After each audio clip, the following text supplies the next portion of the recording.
Hi, my name's Dulcie Hill, and I'm here with Amy, and we're going to talk about her experience with COVID 19. She was released from the hospital today, and she has been wonderful enough to talk to us about what she went through. Ha- Amy, say hi. Hi. A- Amy, how now? Tell us about first of all, how old are you? I'm 63 years old. So were you labeled a high risk person for this coronavirus? Well, once I got sick, my doctor said you are high risk because you have MS. And so he considered me high risk for that. Because you Um, had MS, or is it because well, you're on what medication are you on? I'm on beta seron, and and I also have high blood pressure. And I'm 63 years old, so I'm not young anymore. And so he felt that when I first went to him, he did not think I had COVID. Uh, but after I got worse, then it was time for me to visit the ER. He said, because you're sick, you need to go to the ER, not go to drive-through testing. What were your symptoms? I mean, how did you feel?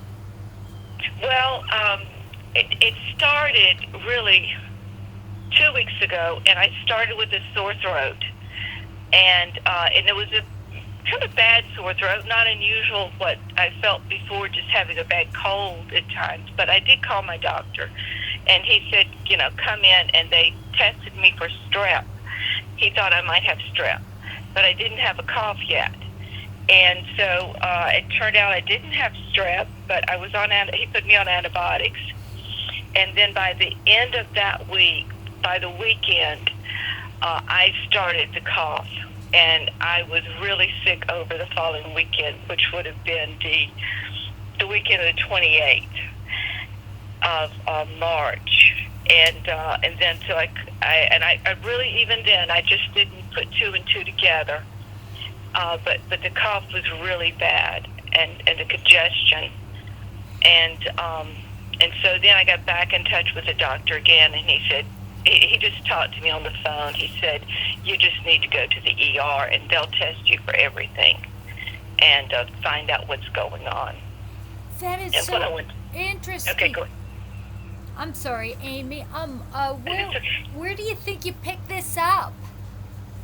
Actually, it must have been a grocery store or something like that, because we've been staying at home other than for necessities. I mean, our church has been closed for a couple of weeks before this, and we weren't going out to eat or anything like that. We were staying home, and so other than going to a grocery store, that was about it. And so I'm sure that had to be it. I don't know of anyone else who's sick with it. Now, where do you live again? I live I live in Boca Raton, Florida. Is there a lot of people that have come down with it in your area? I am close to an area. I'm close to Broward County, and Broward County had a lot early on, and I'm in Palm Beach County, so I'm right at the line. So I am close to that area, and we have a lot of people, and a lot of people from all areas. We have a lot of people traveling here and so forth. So that's why I'm thinking that I just picked it up in a grocery store or just somewhere like that, because I haven't been anywhere. Oh, you. I haven't done any traveling. So all right. Now let's fast forward. You go into the hospital, and how is your breathing? Did it hurt to breathe? Yeah, I wasn't really short of breath, other than I just couldn't take a full breath. Maybe that doesn't make sense, but um, like I could breathe, but I could just not get a full breath, and it fatigued me, Okay. but I could still get around it, and I think it was kind of causing a little confusion on my part. Is why I kind of took me a little while to register that I was truly sick, that it wasn't just a normal cold I was going to get over quickly, so I think it did cause some confusion on my part, that I just didn't recognize how sick I was. Well, so much of what we read with this COVID-19 says that the dangerous part about this is it turns into pneumonia so fast. Were you Right. diagnosed with pneumonia? Yes, I have pneumonia. My discharge paper says infectious pneumonia. Oh, goodness. So I did or do have pneumonia. Yet I'm still recovering. You poor thing. So what did they do when you were at the hospital? What happened next? Okay, they did a battery of tests. I take lots of blood work. They did the regular flu test, and they did the COVID test. And they did X-rays. They X-rayed my lungs. And one of the doctors, when he saw me, he said, "You're not leaving here. We're keeping you." Initially, and they also said, "We think you could very well have COVID." Just from the examination, but it took 3 days to get the definite result of COVID back, and so they admitted me, and they started me on antibiotics. Let's see, vitamin C. They did start me on the Z-Pack. They started me on the hydroxychloroquine, and so I've taken that twice. I take that twice a day, and they put me on IV fluids. Did you have any family members or anybody you live with that was there with you? No, the hospital wouldn't allow anyone in. My husband had to park near the ER, and I walked up to the ER entrance. They have everything closed off. There's no visitors allowed in the hospital at all. And so when they saw me, a nurse put a mask on me immediately, and they're all suited up in masks and complete gowns, garb, complete protective gear. Everyone in the hospital was. Yeah. So they had, I registered by phone. I literally took my cell phone, and they said, I called in to register. I didn't even see anyone to register. Oh, right. As far as, giving the documentation of who I was and, matching me up with their records. And then a nurse took my temperature, blood pressure, basic vitals, and then they took me into an ER room for all the testing. All the testing was done right there. Oops, that must have been incredibly frightening. And your husband must have been it must have been so hard for him. What did they say with him, with his having this disease? Was he at higher risk because he had been in contact with you? He is at higher risk, but he's been fine. And so, which we've been trying to be pretty careful anyway. But and I talked to the doctors about him too, because he's 70 years old, but in good health. And they said that because he'd had a cough, a small cough, and they said he needs to get tested. So he called his doctor, and his doctor said, after talking to him, said, "No, I'm not ready to test you yet. I want to wait and see how your wife's test comes out first." And by the time my test came back, he wasn't coughing anymore. I talked to my doctors about him, and they said he probably had a very mild case, and there's no point for him to be tested now. So he probably had it, but just for whatever reason, it didn't affect him the way it did me. A mild side effects. Now when you Right. were given the hydroxychloroquine and the Z-Pack, were there any side effects? Did you feel a certain way? No, I didn't notice anything, but I didn't feel good anyway. I lost my appetite early on, when I first started coughing. By that time, I lost my appetite completely. I was eating very little, and so through all the medication, that's all the way I felt. And so I don't know if the medication caused any loss of appetite, but I'm not sure if it was the medication or just the illness that did it. I'm still not eating much at all, but I am able to eat just small amounts and simple things. Amy, did it feel like you had the flu? Were your joints achy? Were your muscles achy? Yes, I did for a couple of days there before, actually probably the very early part of the cough. I had terrible achy pains, and I did think, well, this is just the flu, but they only lasted a couple days. I had, off and on, I had chills, but they only lasted just a short little time, and they were over. And I didn't run a fever until Monday of this week. I had a fever in the evening one time, and I'd been taking my temperature all through this, and I ran that one fever, and then the day I was in, and then that was it. I didn't have a fever on Tuesday or Wednesday, but on Thursday morning I had a fever again, which kind of surprised me. I thought I would have had a fever the whole time. Right away. But I didn't. I didn't. Because I was taking it even when I just thought I had strep. I was taking my temperature, and I didn't have a fever.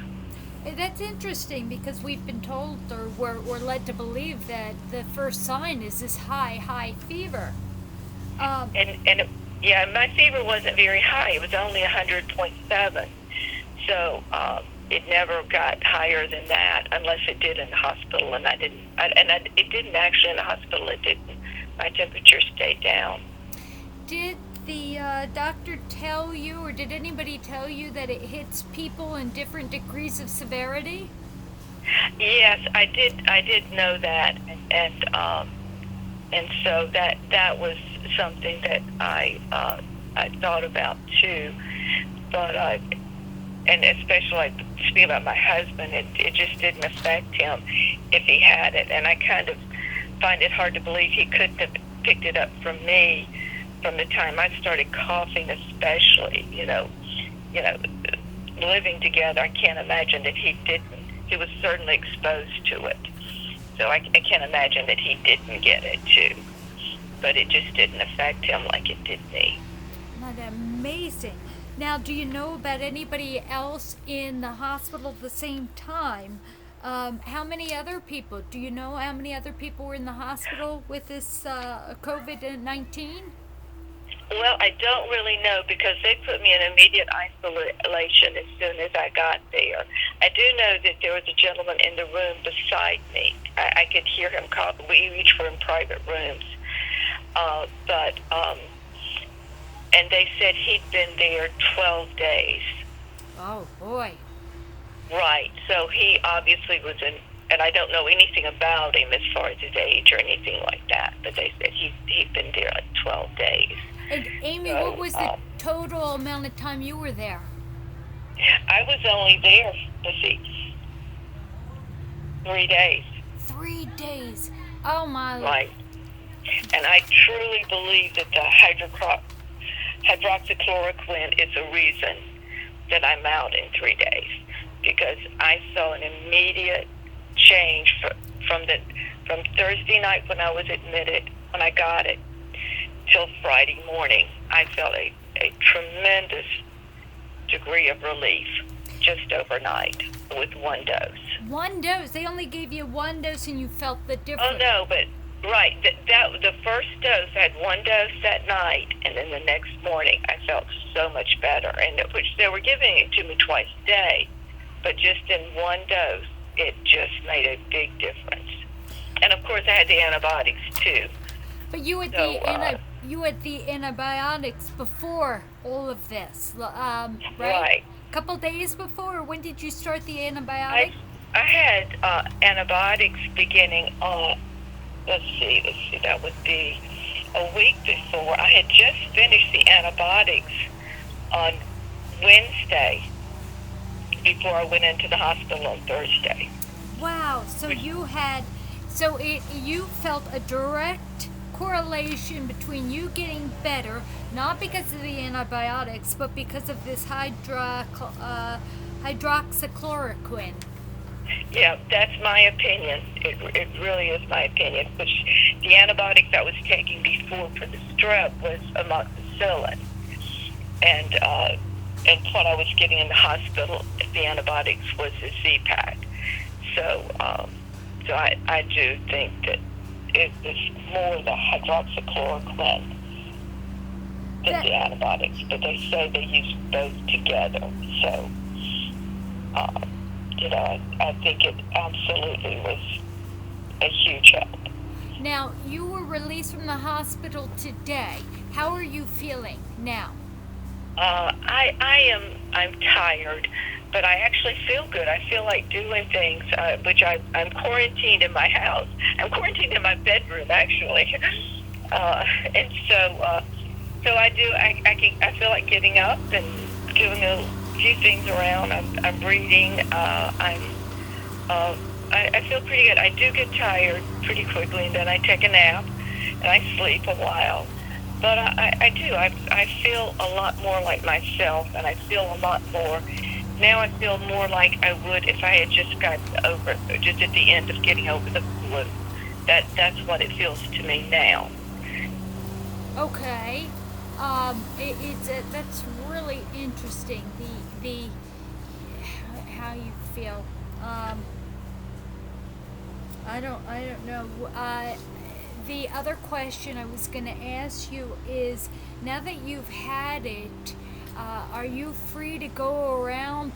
Can you get it again, or what did they tell you about your risk of infecting others or getting it? Well, my risk of affecting others is for 2 weeks, and that's why I'm in quarantine. I can't. My husband passes food through the door to me and wears a mask, and he's out. I can't even pet my dogs. I'm not supposed to even pet them, and so I'm guessing that that's because they could I could put the virus on them if I petted them, and then they could take it to somebody else when they petted them. So, but as far as getting it again, they really didn't talk about that, and I'm not sure if they know that answer yet. That if it's because like other flus, we can get more than once, but you do build up some immunity. So I'm not certain that I couldn't get it again, or. Well, this has been just an eye-opening interview, and you are such a blessing to share your experience, your story with us. A lot of people are going to be watching this, and I know that you've blessed me, and I can only hope and pray that you continue to heal and get stronger. I wish you could have a little critter, one of your pets with you. I know. Well, before I knew I wasn't supposed to pet them, they did meet me at the door when I got home, and I gave them their hugs. They were very excited that I finally made it home. They weren't used to me not being here. Thank you so much for talking to me, Dulcie. I'm glad to share this story. I think it's important that we all know as much as we can, and I've been really relieved at how quickly I've recovered, which I'm not fully recovered yet. And I think it, could give us all hope that we don't need to be afraid. And that's one thing they told me in the ER, the nurses said, don't be afraid, it's going to be okay. And it will be okay. Just if anybody has any questions at all about their health, and that they might have this, even if it doesn't sound classical, call your doctor, talk to them, and get tested as quickly as you can if you need to. Well, thank you so much, and God bless you, Amy. Thank you for sharing this. with You're us. welcome. You're so welcome, Dulcie, and God bless you too. You are truly a blessing to us all. We appreciate all you do. Well, thank you, Amy, and I hope that we can do a follow-up video here with both of us on, so we can see your lovely face. Oh, okay. I'd love to do that. Okay. Love to do that. You take care now, and I'll keep you in my prayers, all right? Thank you so much, Dulcie. I do appreciate it very much. Okay. Bye-bye. Bye-bye. And that is the conclusion of my interview with Amy on her experience with the COVID-19 virus. Again, a coward dies 1,000 deaths, so we can't worry about dying from this. We can take precautions. Be brave. Do with diligent. Call your doctor if you fear you have something. But we have to boldly carry on. We've got to live the way Amy shared with us. Just do what we're supposed to do. Anyway, God bless you. Please subscribe and go to msfrontiers.org and look at the resources we have for you. And keep coming back. Thank you.